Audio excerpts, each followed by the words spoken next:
तो हम लोग का 2 लेक्चर हो चुका था नेचर ऑफ मैटर पे, ठीक है ना। तो जो भी दो लेक्चर जो किए हैं उस पे हम लोग क्वेश्चन करने वाले हैं, ठीक है ना, कि किस टाइप का क्वेश्चन आता है।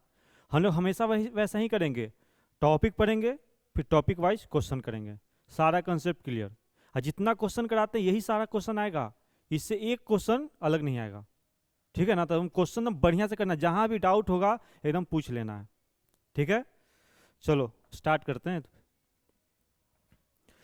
देखो तो पहला क्वेश्चन है, विभिन्न स्रोतों से प्राप्त जल के नमूने में हाइड्रोजन एवं ऑक्सीजन के भारों का अनुपात एक ही पाया जाता है, यह किस नियम की पुष्टि करता है।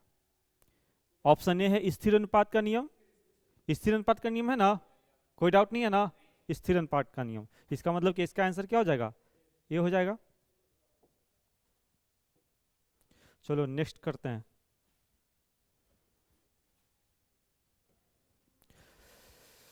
स्थिर अनुपात के नियम का प्रतिपादन किसने किया था।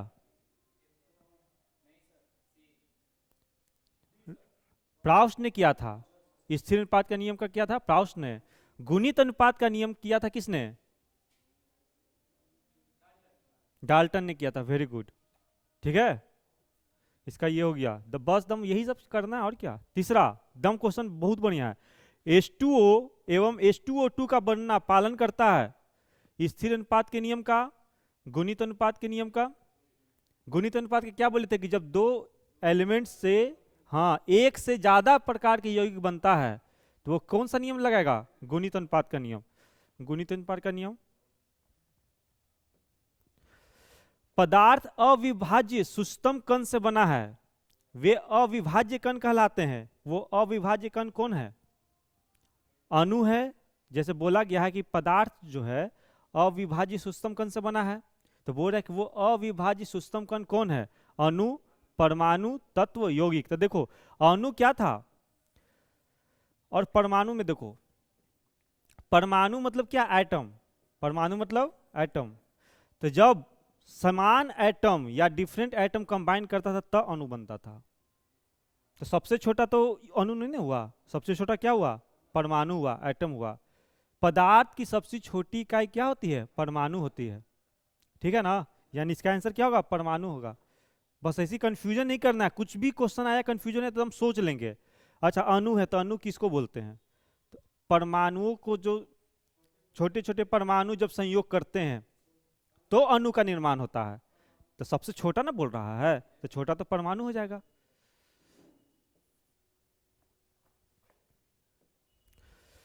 विरंजक चूर्ण, देखो विरंजक चूर्ण कहने का मतलब है CaOCl2, इसको बोलते ब्लीचिंग पाउडर बोलते हैं। इसको लिख लो, ये सब चीज लिखना पड़ेगा। इसको बोलते हैं ब्लीचिंग पाउडर। विरंजक चूर्ण बहुत इंपॉर्टेंट है, हर दूसरा तीसरा साल ही आता है क्वेश्चन विरंजक चूर्ण के बारे में। तो कह रहा है कि विरंजक चूर्ण क्या है, तत्व है, यौगिक है, मिश्रण है, या इनमें से कोई नहीं। देखो विरंजक चूर्ण मतलब देखो यौगिक क्या था भाई, अलग अलग तत्व जब एक निश्चित अनुपात में मिलते थे वही ना बोलते थे। तो ये वही ना कि इसमें कैल्शियम ऑक्सीजन और क्लोरीन मिला हुआ है, कैल्शियम ऑक्सीजन और क्लोरीन मिल के एक नया पदार्थ बन गया। अब मिश्रण में क्या था, जब अलग अलग तत्व या अलग अलग यौगिक किसी भी अनुपात में मिल जाते थे। यानी मिश्रण नहीं है, ये क्या है, यौगिक है। कंफ्यूजन है ना, है यौगिक है। ये लिख लो विरंजक चूर्ण CaOCl2 ब्लीचिंग पाउडर बोलते हैं, ठीक है। क्या, हाँ लिख लो ब्लीचिंग पाउडर।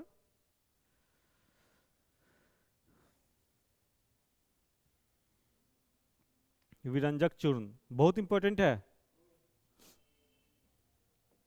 आगे बारूद है, क्या हो गया,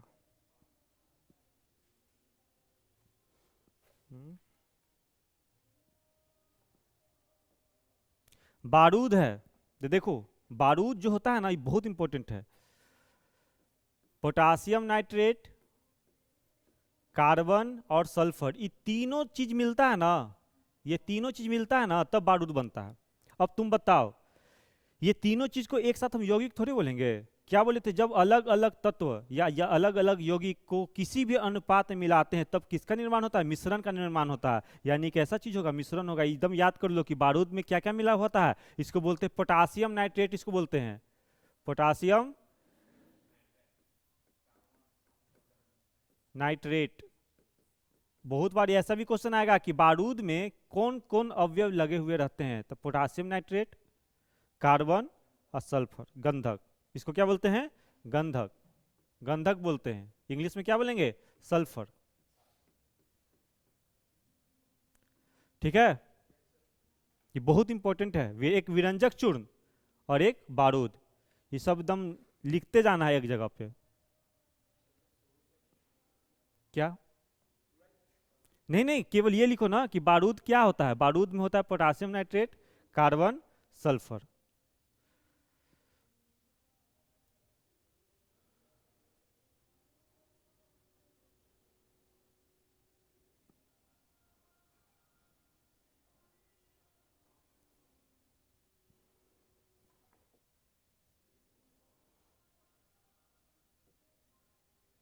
हो गया, आगे बढ़े। वीवीआई क्वेश्चन है जी। जैसे ही बोल देंगे कि बारूद बताओ क्या क्या से मिलकर बनता है, तुमको एकदम फट से जवाब देना चाहिए कि पोटासियम नाइट्रेट, कार्बन, सल्फर। ठीक है, तीन चीज मिलकर बनता है बारूद।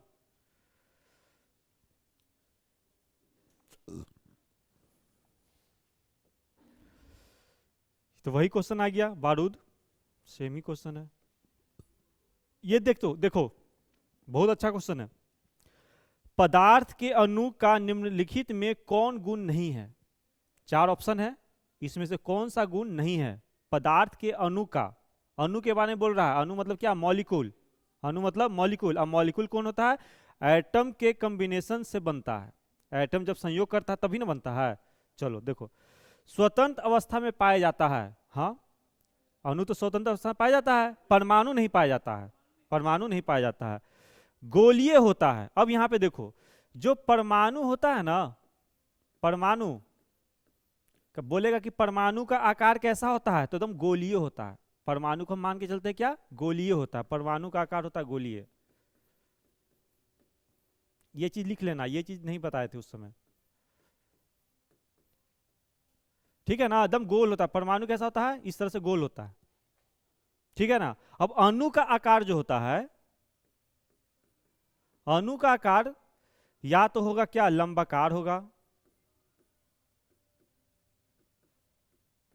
या तो त्रिभुजाकार होगा,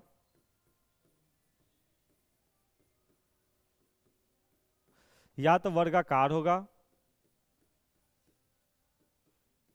मतलब कि कोई भी शेप हो सकता है, लेकिन गोलीय नहीं होगा। ठीक है ना, परमाणु केवल गोलीय होगा। समझ में आ रहा है बात को। हाँ, तो है कि पदार्थ के अणु निम्नलिखित में से कौन गुण नहीं है, तो क्या है, गोलीय होता है। अच्छा, सी देखो कि रासायनिक प्रतिक्रिया में भाग नहीं लेता है। रासायनिक प्रतिक्रिया में भाग नहीं लेता है, तो देखो रासायनिक प्रतिक्रिया में कौन भाग लेता है, परमाणु लेता है। ये तो सही है ना। ऑप्शन ए भी सही है, स्वतंत्र अवस्था में पाया जाता है, बी को छोड़ दो। सी देखो, रासायनिक प्रतिक्रिया में भाग नहीं लेता है, एकदम सही है। रासायनिक प्रतिक्रिया में भाग कौन लेता है, परमाणु लेता है, लिखवा है। लंबाकार, त्रिभुजाकार, वर्गाकार आदि होता है, ये भी होता है, गोलीय नहीं होता है। गोलीय कौन होता है, परमाणु होता है। यानी इसका आंसर क्या हो जाएगा, ये हो जाता है। तुमको दो चीज याद करना होगा कि लिख लो कि परमाणु गोलीय होता है, अणु लंबाकार, त्रिभुजाकार, वर्गाकार, कोई भी शेप उसका होता है। अरे मच्छर कितना है, मच्छर सब आके सब क्या कर दिया।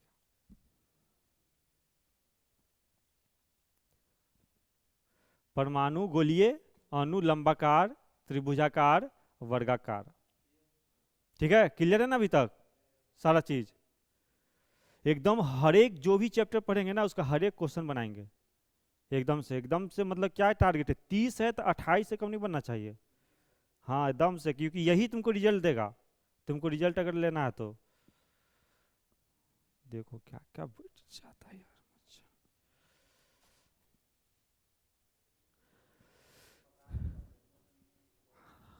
8 नंबर क्वेश्चन, पदार्थ के परमाणु को निम्न में कौन सा गुण नहीं है। इस बार परमाणु का पूछ दिया, ठीक है ना, पिछले बार अणु का था।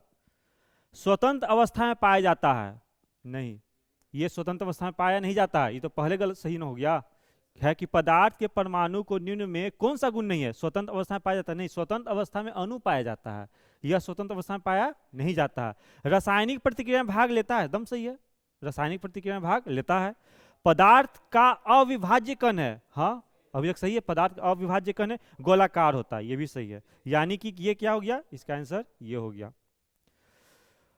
अणुओं का वृहत संग्रह कहलाता है, अणुओं का वृहत संग्रह कहलाता है। ऑप्शन है यौगिक, तत्व, मिश्रण, इनमें से कोई नहीं। तो देखो तुमको एक चीज बताए थे कि देखो मान लो कि ये तत्व है और ये यौगिक है, ठीक है, तो तत्व का सबसे छोटा कण कहलाएगा क्या, परमाणु, ठीक है, यानी कि परमाणु मिलते जाएगा तो किसका निर्माण होगा, तत्व का।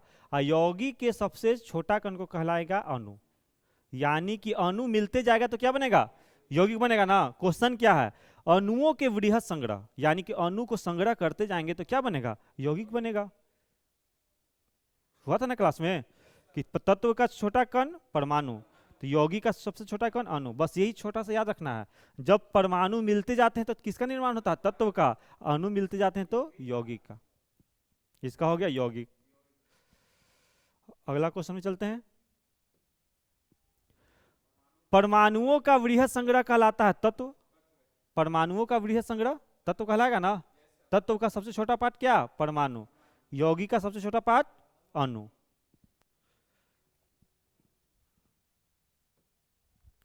देखो ये चीज थोड़ा छोटा हो गया क्वेश्चन,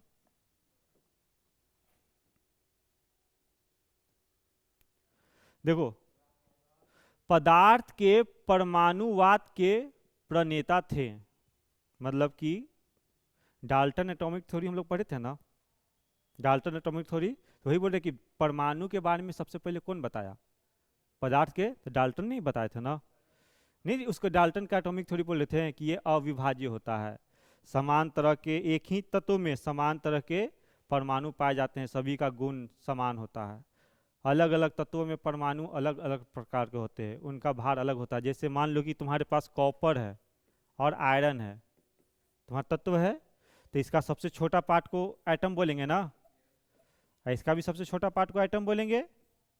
तो ऐसा नहीं है कि ये वाला एटम और ये वाला एटम समान रहेगा, नहीं, कॉपर का एटॉमिक नंबर होता है 29, इसका होता है 26 है, तो सारा गुण अलग अलग हो जाएगा, इसका द्रव्यमान कुछ और है, इसका द्रव्यमान कुछ और है, तो इसका परमाणु का द्रव्यमान कुछ और रहेगा, इसका परमाणु का द्रव्यमान कुछ और रहेगा। और लेकिन देखो कॉपर ही है, इसी में एक एटम और निकला, एक एटम और निकाल लो, तो क्या ये दोनों अलग अलग रहेगा, दोनों का सेम ही ना रहेगा। ये भी कॉपर का एटम, ये भी कॉपर का एटम, तो जितना मास इसका होगा उतना ही मास इसका भी होगा, लेकिन ये दोनों का अलग अलग ना हो जाएगा। तो मानी कि अलग अलग तत्वों का परमाणु का गुण और व्यवहार अलग अलग होता है। ऐसा नहीं कि परमाणु बोल दिए तो हर चीज का परमाणु सेम ही रहेगा, नहीं, परमाणु बस उसको बोले गया था कि वो किसी भी तत्व का अविभाज्य कण, सबसे छोटा कण है। ये बात किसने बोला था, डाल्टन ने बोला था। तो ये बात हमेशा याद रखना है कि परमाणु अविभाज्य होता है, ये बात किसने बोला था, डाल्टन ने बोला था। ऐसे ऐसे ही याद रहेगा, डाल्टन एटॉमिक थ्योरी, सबसे पहले एटम के बारे में कोई किसी ने बात किया तो डाल्टन ने ही बात किया था। कालांतर में ये बात गलत हो चुका है, क्योंकि हम जानते हैं कि एटम के अंदर में क्या होता है, इलेक्ट्रॉन, प्रोटॉन और न्यूट्रॉन होता है। जो अगला चैप्टर हम लोग का यही रहेगा, ठीक है, यानी इसका क्या हो जाएगा, डाल्टन।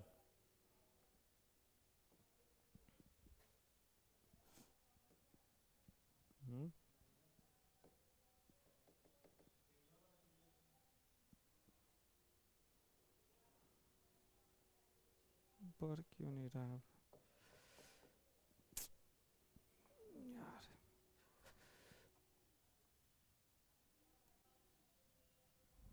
तो देखिए क्वेश्चन है,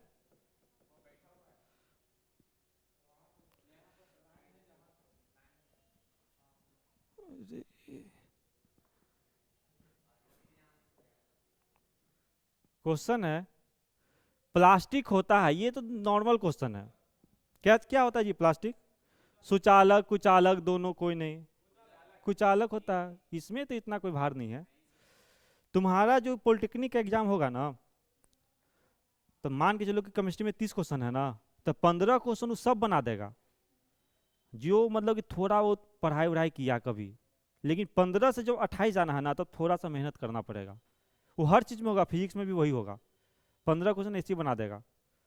ठीक है ना, टेंशन एकदम नहीं लेना। प्लास्टिक होता है विद्युत का कुचालक, वही सेम क्वेश्चन है। हाँ देखो,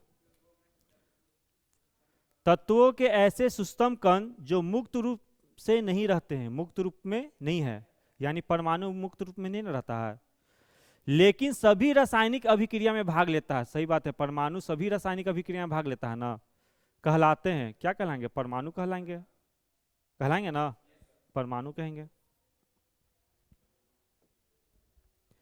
डाल्टन के परमाणुवाद के अनुसार परमाणु अविभाज्य होता है। सही है, डाल्टन ने बोला था ना कि परमाणु अविभाज्य होता है। परमाणु के केंद्र में नाभिक होता है, ये बात डाल्टन ने नहीं बोला था, हम लोग पढ़े थोड़ी पढ़े ये चीज। परमाणु गोलीय होता है, ये बात भी उन्होंने नहीं बोला था। परमाणु का आकार नाभिक के आकार से, ये सब बात उन्होंने नहीं बोला था, किसी ने और ने बोला था। यानी परमाणु अविभाज्य होता है, डाल्टन का सबसे फेमस बात यही है। और ये बात कम से कम लोग 50 साल तक मानते रह गया कि हाँ परमाणु क्या है, अविभाज्य है। लेकिन बाद में जाके ये गलत साबित हो गया। क्यों? क्योंकि इलेक्ट्रॉन, प्रोटॉन और न्यूट्रॉन इसके सब एटॉमिक पार्टिकल कहलाते हैं। कार्बन एक तत्व है क्योंकि यह दो या अधिक सरल पदार्थों में विघटित नहीं किया जा सकता। देखो, तत्व उसको भी बोलेंगे, जैसे मान लो कि कार्बन है, तो बहुत सारा कार्बन मिला दिए, तो हम बोल सकते हैं ना कि एक तत्व का निर्माण हो गया। अब क्या इसको अगर हम तोड़ेंगे तो क्या हमको मैग्नीशियम मिलेगा कि कार्बन ना मिलेगा? अलग अलग तरह का कुछ नहीं ना मिलेगा। वही सोचो, कार्बन एक तत्व है क्योंकि यह दो या अधिक सरल पदार्थों में विघटित नहीं किया जा सकता है, अलग अलग पदार्थ में विघटित नहीं किया जा सकता है। जब भी होगा तो कार्बन ही मिलेगा।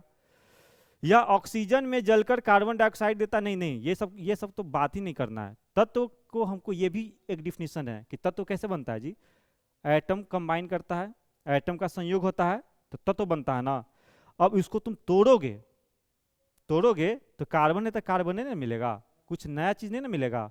यानी तुम्हारा यही हो गया, यह दो या अधिक सरल पदार्थों में विघटित नहीं किया जा सकता है। ठीक है ना, विघटित मतलब क्या? तोड़ना।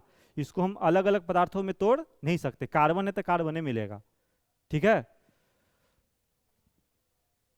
तो इसका ये हो गया ए।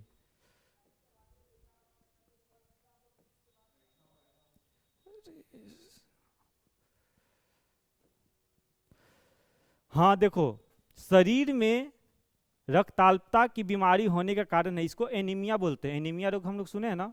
एनीमिया रोग क्या होता था? शरीर में कमी हो जाता है। तो देखो, ये सब जनरल क्वेश्चन है एकदम से, एकदम। तो क्या है ऑप्शन? लोहे की कमी, आयोडीन की कमी, हड्डियों को कमजोर होना है, पौष्टिक तत्वों की। तो ये होता है लोहे की कमी से होता है। शरीर में लोहे की कमी से जो रोग होता है उसको एनीमिया रोग कहते हैं। ये सब जनरल क्वेश्चन है, एकदम आए दिन का क्वेश्चन है। एनीमिया रोग नहीं। चीनी का जलीय विलयन है, तत्व यौगिक मिश्रण, यौगिक पर मिश्रण है। हाँ, चीनी को जी पानी में चीनी मिला देंगे, मिश्रण बनेगा, कुछ नया पदार्थ थोड़े बनेगा, नहीं ना बनेगा। यानी क्या हो जाएगा? मिश्रण हो जाएगा।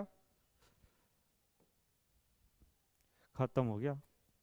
यही था, हम लोग जो भी प्रीवियस लेक्चर में 2 क्लास जो किए थे, इनका क्वेश्चन यही था।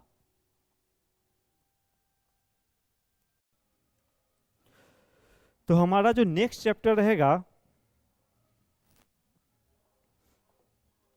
Atomic structure. एटॉमिक, इससे क्वेश्चन बहुत आता है, धीरे धीरे करके पढ़ेंगे। एटॉमिक स्ट्रक्चर, परमाणु, एटॉमिक मतलब क्या? परमाणु, स्ट्रक्चर मतलब संरचना।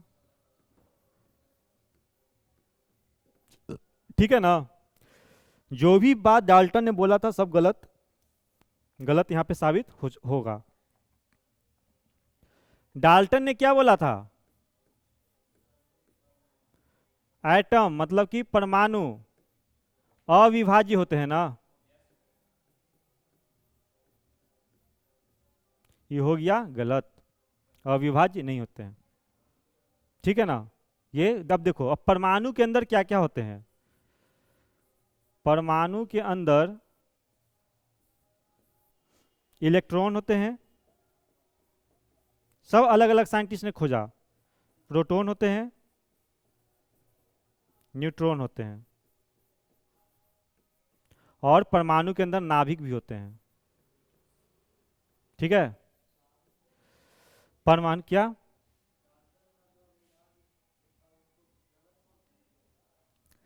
जितने भी साइंटिस्ट हैं ना, जैसे इलेक्ट्रॉन का किया थॉमसन, गलत साबित कर दिया कि अरे आप तो गलत बोल रहे हैं, आप बोल रहे कि परमाणु अविभाज्य है, हमारे पास तो इससे भी छोटा कण इलेक्ट्रॉन है। फिर गोल्डस्टीन ने खोज किया प्रोटॉन को, तो बोला कि अरे भाई इसमें इलेक्ट्रॉन ही नहीं प्रोटॉन भी होता है। देखो बात दरअसल ये था कि ये बात लोग मान चुके थे कि जो जितने भी हमारे पास पदार्थ है वो क्या है, न्यूट्रल है। न्यूट्रल समझते हो ना, उदासीन है, मतलब इसमें चार्ज नहीं है। अगर मान लो कि कोई भी पदार्थ में चार्ज रहेगा तो हमको झटका में लगेगा ना, लगेगा ना। जैसे हम ये कुछ भी पेन वेन उठाते थे, झटका नहीं लगता था। तो जिस समय इलेक्ट्रॉन की खोज हुई तो लोग ने ये समझना शुरू कर दिया कि अगर इलेक्ट्रॉन है तो कोई निगेटिव चार्ज है तो कोई पॉजिटिव चार्ज भी होगा। अगर केवल निगेटिव ही चार्ज रहता तो यानी इस पर चार्ज ना होता, और चार्ज पार्टिकल को हम उठाएंगे तो झटका मारेगा ना। यानी कि ये मानता था लोग कि इलेक्ट्रॉन है तो प्रोटॉन भी होगा, लेकिन हम लोग जान नहीं पा रहे हैं। ठीक है ना। तो फिर प्रोटॉन की खोज हुआ। देखो इलेक्ट्रॉन की खोज देखो, ये तकरीबन तकरीबन 1897 में हुआ इलेक्ट्रॉन की खोज। ये प्रोटॉन की खोज हुआ 1911 में हुआ। ठीक है। और न्यूट्रॉन की खोज सबसे बाद में 1932 में हुआ। और इसका नाभिक का खोज भी हुआ क्या, 1911 में हुआ। ठीक है ना। ये हम ईयर इसलिए लिखा रहे हैं कि तुमको थोड़ा समझने में आसानी होगा कि सबसे पहले इलेक्ट्रॉन का खोज हुआ, फिर प्रोटॉन का हुआ। अब प्रोटॉन और न्यूट्रॉन के देखो, प्रोटॉन न्यूट्रॉन में, प्रोटॉन और नाभिक में क्या होता है, कभी कभी तुम देखोगे कि प्रोटॉन का खोज किसने किया जी, तब लिखेगा रदरफोर्ड, कभी कभी देगा गोल्डस्टीन। इन दोनों का सहयोग था, लेकिन ज्यादातर में तुम गोल्डस्टीन ही मानना। तो इलेक्ट्रॉन का खोज कौन किया, जे जे थॉमसन, जे जे थॉमसन। ठीक है। प्रोटॉन का खोज किसने किया, गोल्डस्टीन, गोल्डस्टीन। न्यूट्रॉन का खोज किसने किसने किया, चैडविक। ये दम याद रख लेना है, चैडविक। और नाभिक का खोज किसने किया, रदरफोर्ड। इस सब के बारे में हम लोग को पढ़ना है थोड़ा थोड़ा, कि इलेक्ट्रॉन क्या होता है, इसका मास की द्रव्यमान क्या होता है, चार्ज क्या होता है, प्रोटॉन क्या होता है, न्यूट्रॉन क्या होता है, नाभिक क्या होता है। ये सब चीज पढ़ना हमको। ठीक है ना। तो एक एक करके सब चीज हम लोग पढ़ेंगे। तो अभी आप लोग को क्या करना है, ये जो भी है इसको लिखना है। ठीक है।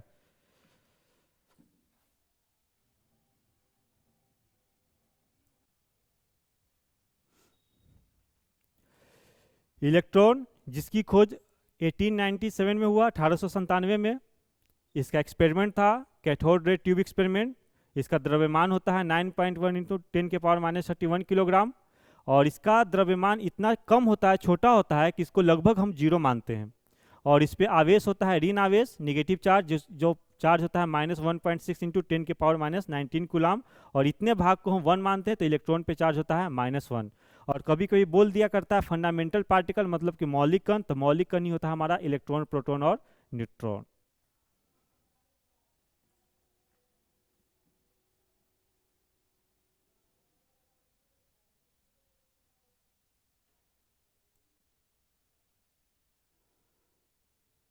इलेक्ट्रॉन कैसा आवेशित होता है, ऋण आवेशित।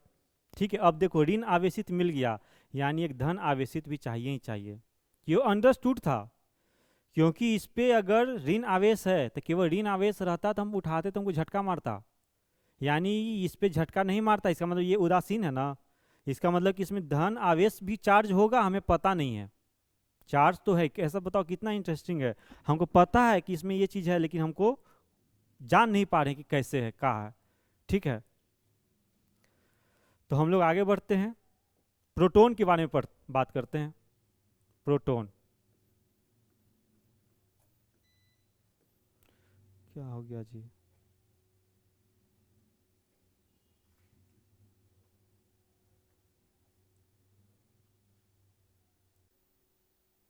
प्रोटॉन के बारे में। Proton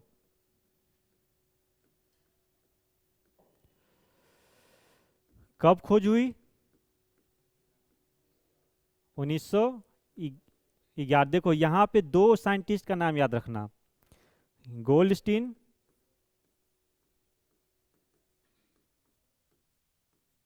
Rutherford. कभी कभी क्या होगा, क्वेश्चन रहेगा कि प्रोटॉन की खोज किसने की, और गोल्डस्टीन ऑप्शन में नहीं रहेगा, रहेगा ऑप्शन में क्या, रदरफोर्ड। तो इसका रदरफोर्ड भी मार सकता है। इसमें हुआ ऐसा था ना कि एक्सपेरिमेंट किए थे रदरफोर्ड, एक्सपेरिमेंट किए थे रदरफोर्ड, कुछ कुछ कंक्लूजन में पहुंच गए, लेकिन नाम जो नामकरण होता है कि नहीं होता है नामकरण, तो नाम रख दिए थे गोल्डस्टीन, इसको प्रोटॉन बोल दिए थे। एक्सपेरिमेंट लेकिन किया हुआ था रदरफोर्ड का ही किया हुआ था। समझ में आ रहा है ना? क्वेश्चन अगर आएगा तो कैसे करना है, अगर दोनों देखो दोनों तो नहीं रहेगा, दोनों ऑप्शन में नहीं रहेगा, लेकिन अगर गोल्डस्टीन नहीं है, केवल रदरफोर्ड है, तो रदरफोर्ड मार देंगे, ये नहीं बोलेंगे अरे सर तो क्वेश्चन ही गलत था, ऑप्शन दिया ही नहीं। ऐसा काम नहीं करेंगे। फर्स्ट प्रायोरिटी देंगे गोल्डस्टीन को, फर्स्ट प्रायोरिटी देंगे, सेकंड में दे देंगे रदरफोर्ड को। ठीक है ना? देखो एक ट्रिक भी है, थोड़ा सा देख लो, ईंट पर नाचो। देखो इसका मतलब, ई से हो गया इलेक्ट्रॉन, नहीं हो गया, और ट से हो गया थॉमसन। थॉमसन मतलब कि इलेक्ट्रॉन की खोज किसने किया, जे थॉमसन। ठीक है ना? प से क्या हो गया, प्रोटॉन। आर से क्या हो गया, रदरफोर्ड। क्या हो गया, रदरफोर्ड। न से क्या हो गया, न्यूट्रॉन, हुआ ना। अच्छा से क्या हो गया, चैडविक। क्लियर हो जाएगा ना अब?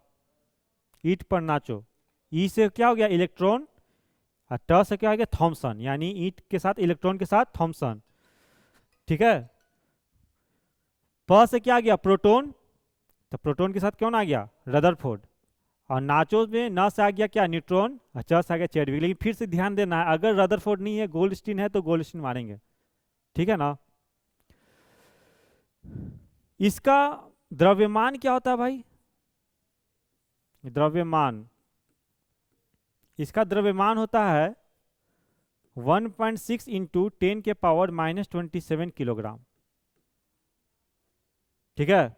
और रहेगा ग्राम में तो -24 हो जाएगा ना, ग्राम में -24 मतलब कि 1.6 इंटू 10 के पावर -24 ग्राम हो जाएगा, कोई दिक्कत ही नहीं है। आवेश, धन आवेश होता है, धन आवेश मतलब पॉजिटिव चार्ज, पॉजिटिव चार्ज। कुछ नहीं, जो इलेक्ट्रॉन का चार्ज था सेम चार्ज होता है, बस साइन अपोजिट होता है, वो माइनस में था, ये प्लस में रहेगा, मतलब कि प्लस 1.6 इंटू 10 के पावर -19 कूलम। अब हम बताए थे ना कि इसको 1 मानेंगे, तो क्या हो गया इस पे चार्ज, +1, +1 मतलब कि अगर +1 चार्ज है यानी कि वहां पे प्रोटॉन है, -1 चार्ज है तो इलेक्ट्रॉन है। और इसका द्रव्यमान 0 के बराबर नहीं होता है, इसका द्रव्यमान 0 के बराबर नहीं होता। बहुत ही इंटरेस्टिंग बात है, प्रोटॉन का द्रव्यमान, प्रोटॉन का द्रव्यमान बराबर पाया गया किसका, हाइड्रोजन के द्रव्यमान के, हाइड्रोजन के द्रव्यमान का। हम हाइड्रोजन के द्रव्यमान 1 मानते हैं ना, 1 मानते हैं ना। इसका मतलब क्या कि 1.6 इंटू 10 के पावर -27 किलोग्राम को हम मान सकते हैं 1.6 इंटू 10 के पावर -27 किलोग्राम। प्रोटॉन का द्रव्यमान यानी हाइड्रोजन का द्रव्यमान किलोग्राम में, वही ना, इसको इसी को बोला गया 1 AMU बोला गया। AMU क्या है, एक यूनिट है। जैसे मान लो कि ग्राम एक यूनिट है ना, मिलीग्राम भी यूनिट है ना, तो मिलीग्राम क्यों आया होगा, क्योंकि छोटा चीज को मेजरमेंट करने के लिए। ठीक है ना? इसलिए AMU भी क्या आ गया है, द्रव्यमान का ही छोटा चीज को मेजरमेंट करने के लिए। इसका फुल फॉर्म होता है क्या, एटॉमिक मास यूनिट। फिर से देखो, समझो बात को, इलेक्ट्रॉन का द्रव्यमान था जो नगण्य था, क्या था? नगण्य था। एक पॉइंट लिख ही देते हैं। इलेक्ट्रॉन का जो मास होता है प्रोटॉन के मास के 18/40 होता है। सोचो, समझ रहा है बात मेरी? मान लो कि एक आदमी है, मान लो कि हम हैं, हमारा मास मान लो कि 60 किलोग्राम है, हमारा साथ एक और आदमी चल रहा है, ठीक है ना, दोनों का वजन करवाना है। तो हम बोलेंगे कि देखो भाई, ये जो मेरे साथ जो आदमी है ना, हम मेरे से 1840 टाइम्स छोटा है, कम है। यानी कि हमारा 60 किलोग्राम अगर वजन है तो वो आदमिया को कितना होगा? 1840। तो बताओ कितना कम रहेगा? तो मेरे साथ अगर उसकी कंपेयर करोगे तो केवल हम ही को ना, मेरे को नहीं जोड़ोगे कि उसको भी जोड़ेगा? अरे नहीं जोड़ेगा जी, पॉइंट में तो आ जाएगा ना। तो कहने का मतलब है कि क्या कि इलेक्ट्रॉन का मास होता तो जरूर है, ऐसा थोड़ी है कि एकदम जीरो ही होता है, लेकिन बहुत कम होता है, नगण्य होता है, इसलिए हम उसको इग्नोर कर देते हैं। समझ में आया बात?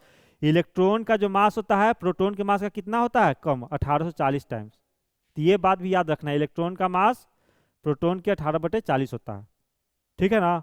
इसीलिए अब देखो प्रोटॉन कितना टाइम्स भारी है? 1840 गुना भारी है इलेक्ट्रॉन से, है ना। तुमसे पूछेगा कि बताओ जी कौन भारी होता है, इलेक्ट्रॉन होता है कि प्रोटॉन होता है? तो कौन होगा भारी? प्रोटॉन होगा ना। प्रोटॉन 1840 गुना भारी होता है इलेक्ट्रॉन से। समझ में आ गया? तो देखो, सबसे पहले खोज हुआ 11 में, 2 साइंटिस्ट का नाम आ सकता है, बता दिए कि अगर केवल गोल्डस्टीन है तो गोल्डस्टीन, अगर दोनों तो रहेगा नहीं, अगर गोल्डस्टीन नहीं है तो रदरफोर्ड भी हो सकता है। हाँ, उसमें भी वही था। द्रव्यमान 1.6 इंटू 10⁻⁻27 किलोग्राम, और आवेश होता है, धन आवेश होता है, पॉजिटिव चार्ज। और प्रोटॉन का द्रव्यमान को मानते हैं हाइड्रोजन के द्रव्यमान के बराबर। ये सबसे इंपॉर्टेंट पॉइंट है, प्रोटॉन का द्रव्यमान किसके बराबर होता है? हाइड्रोजन के द्रव्यमान के।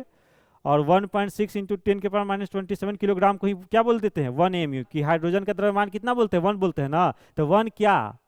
अरे 1 क्या? AMU बोलते हैं, 1 AMU, ठीक है ना, एटॉमिक मास यूनिट। समझ में आ गया? ये चीज को कॉपी करो।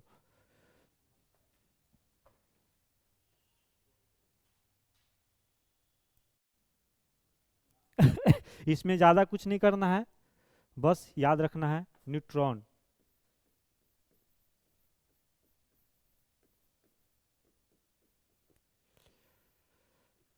न्यूट्रॉन,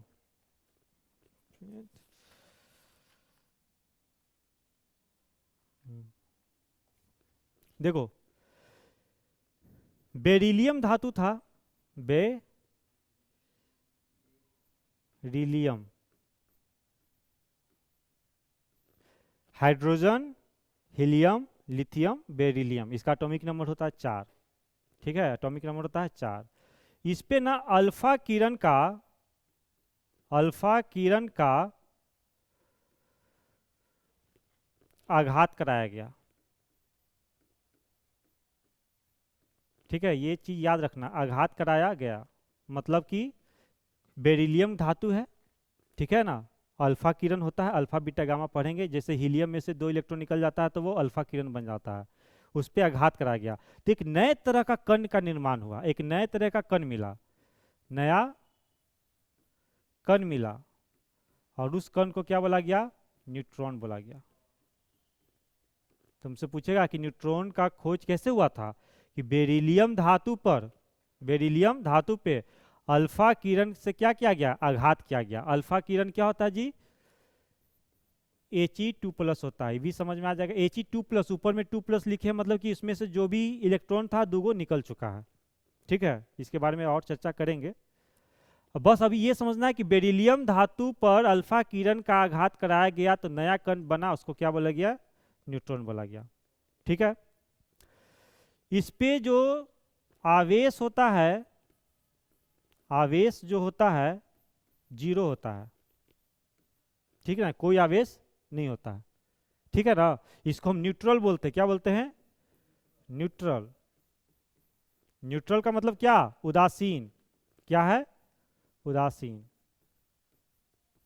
यानी कि चार्ज तो नहीं होता है। बोलेगा क्वेश्चन कि वैसा कौन सा मौलिक कण है जिसके पास चार्ज नहीं होता है? तो कौन होगा? न्यूट्रॉन होगा। इलेक्ट्रॉन के पास चार्ज है ना, माइनस में, प्रोटॉन के पास चार्ज है ना प्लस में, और न्यूट्रॉन के पास चार्ज नहीं है। द्रव्यमान की बारे में बात करते हैं, तो इसका द्रव्यमान जो होता है न्यूट्रॉन का द्रव्यमान लगभग लगभग बराबर होता है किसके? प्रोटॉन के द्रव्यमान का। प्रोटॉन के द्रव्यमान का। अब प्रोटॉन का द्रव्यमान कितना था? 1.6 इंटू 10⁻⁻27 किलोग्राम। और यही किसका था? हाइड्रोजन के द्रव्यमान, है ना? हाइड्रोजन का द्रव्यमान यानी कि 1 AMU। मतलब कि न्यूट्रॉन में तो कुछ याद ही नहीं करना है। खोज कौन किया था जी? चैडविक। खोज किया था कौन? चैडविक। बस एक चीज याद रखना कि बेरिलियम धातु पर अल्फा किरण से आघात करने पर जो नए तरह का कण मिला, उस कण को क्या बोला गया? इलेक्ट्रॉन। हाँ, न्यूट्रॉन। बेरिलियम की अल्फा किरण क्या होता है कि जब हीलियम में से 2 इलेक्ट्रॉन जब निकल जाता है तो उसको बोलते हैं अल्फा किरण। आवेश क्या होता है? जीरो। द्रव्यमान क्या होता है? न्यूट्रॉन का द्रव्यमान प्रोटॉन के द्रव्यमान के बराबर होता है। अब एक चीज देखो, हमारे पास इलेक्ट्रॉन आ गया, प्रोटॉन आ गया, न्यूट्रॉन आ गया ना? तब इलेक्ट्रॉन का माइनस चार्ज होता है, इस पे प्लस। इसको स्मॉल ही एन लिखते हैं।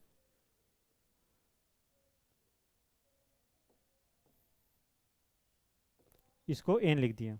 इस पे तो कोई चार्ज नहीं है, तो माइनस प्लस कुछ नहीं। इसका लगभग जीरो लिखे, इसका द्रव्यमान जीरो ही है। यहाँ पे द्रव्यमान लिखते हैं ऊपर में, सिर के पास क्या लिखते हैं? द्रव्यमान लिखते हैं। प्रोटॉन का द्रव्यमान लगभग 1 और न्यूट्रॉन का भी द्रव्यमान लगभग 1। यानी कि इस तरह से अगर लिखा हुआ रहता है तो हमको समझना है, ठीक है ना? E माइनस लिखा हुआ है यानी इलेक्ट्रॉन के बारे में है, P+1 यानी प्रोटॉन के बारे में है, N1 मतलब न्यूट्रॉन के बारे में। समझ में आ गया बात? ये इससे हम डिनोट कर सकते हैं। कोई बोलेगा कि प्रोटॉन को हम कैसे लिखेंगे, तो प्रोटॉन को हम इस तरह से लिखेंगे। क्लियर है बात? लिखो इस चीज को।